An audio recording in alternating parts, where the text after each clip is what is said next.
একটি বাড়ির বড় ছেলে হওয়া মানে কি শুধু সারা জীবন সবার আবদার মেটানো আর দিন শেষে অবহেলার পাত্র হওয়া? আজ আপনাদের শোনাব কলকাতার এক বড় ছেলের হাড় কাঁপানো বাস্তব কাহিনী, যা শোনার পর আপনিও চোখের জল ধরে রাখতে পারবেন না। কাহিনী শুরু হয় কলকাতার এক ঘিঞ্জি গলি থেকে। ঘড়িতে তখন ভোর 4টে।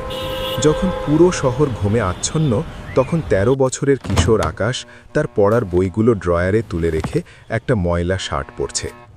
আকাশের বাবা হরেনবাবু স্ট্রোকে আক্রান্ত হয়ে বিছানায়, আর মা মেনকা দেবী লোকের বাড়ি কাজ করে যা পান তাতে 4টে প্রাণীর পেট চলে না।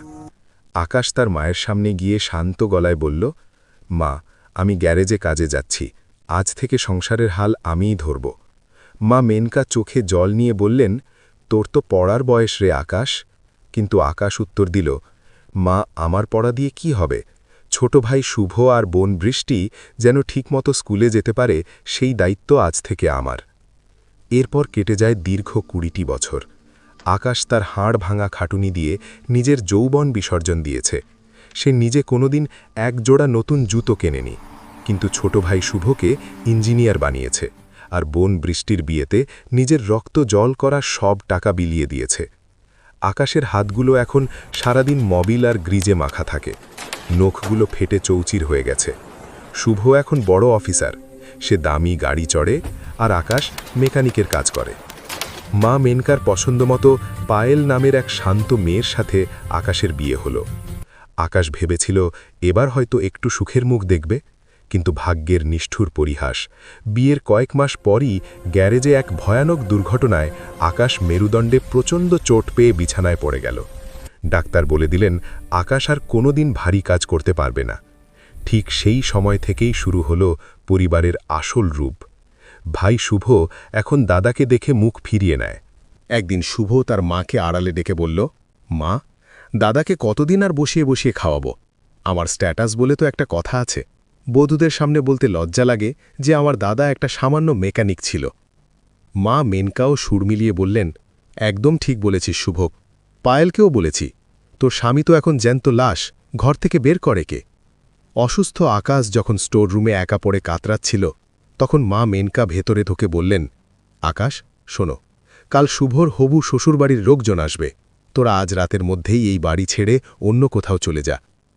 আকাশ অবাক হয়ে তার মায়ের দিকে তাকিয়ে বলল, মা, এই বাড়িটা আমি নিজের রক্ত দিয়ে তৈরি করেছি। শুভকে মানুষ করতে আমি কত রাত না খেয়ে কাটিয়েছি মনে নেই মা? শুভ তখন চিৎকার করে বলল, দোহাই তোমার দাদা, পুরনো কাসুন্দি ঘেটো না, তুমি এখন আমাদের জন্য একটা বোঝা। সেই কালবৈশাখী ঝড়ের রাতে পঙ্গু আকাশ আর অন্তঃসত্ত্বা পায়েলকে ঘাড় ধাক্কা দিয়ে বাড়ি থেকে বের করে দেওয়া হলো। শিয়ালদহ স্টেশনের প্ল্যাটফর্মে পায়েল আকাশের মাথা নিজের কোলে রেখে সারা রাত কাটাল। এরপর শুরু হলো এক নতুন যুদ্ধ। পায়েল মানুষের বাড়ি টিফিন সাপ্লাই দিতে শুরু করল, আর আকাশ অদম্য ইচ্ছাশক্তি দিয়ে সুস্থ হয়ে উঠল। রাস্তার মোড়ে ছোট একটা সাইকেল সারানোর দোকান থেকে শুরু করে কঠোর পরিশ্রমে 5 বছরের মধ্যে আকাশ কলকাতার অন্যতম বড় ব্যবসায়ী হয়ে উঠল।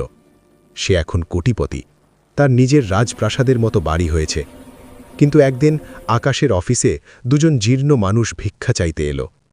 আকাশ দেখল তারা আর কেউ নয়, তার মা মেনকা আর ভাই শুভ। শুভ জুয়ায় সব হারিয়ে এখন পথের ভিখারি। মা মেনকা আকাশের পা জড়িয়ে ধরে বললেন, আকাশ, আমাদের ক্ষমা করে দে বাবা, আমাদের থাকার কোনো জায়গা নেই।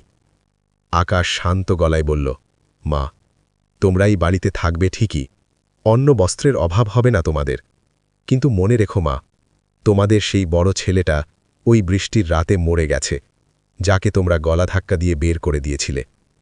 এখন যে তোমাদের সামনে দাঁড়িয়ে আছে, সে কেবল একজন অপরিচিত মানুষ, যে তোমাদের দায়িত্ব নেবে ঠিকই, কিন্তু কোনোদিন মা বলে ডাকার অধিকারটা আর ফিরে পাবে না। বন্ধুরা, এই গল্প থেকে আমাদের শিক্ষা নেওয়া উচিত যে একটি বাড়ির বড় ছেলে গাছের শেকড়ের মতো হয়, যে নিজে মাটির নিচে পচে গিয়ে পুরো গাছটাকে আগলে রাখে। দয়া করে সেই শেকড়কে উপড়ে ফেলবেন না। যদি এই কাহিনী আপনার মনের কোণে একটুও নাড়া দিয়ে থাকে, তবে ভিডিওটিতে একটি লাইক দিন এবং আপনার বড় ভাই বা প্রিয়জনের সাথে ভিডিওটি শেয়ার করুন। আমাদের এই কষ্টের কাহিনীগুলো আরও মানুষের কাছে পৌঁছে দিতে চ্যানেলটি সাবস্ক্রাইব করে পাশে থাকুন। আপনার একটি কমেন্ট আমাদের পরবর্তী ভিডিও বানাতে সাহস যোগাবে। সবাই ভালো থাকবেন, সুস্থ থাকবেন। ধন্যবাদ।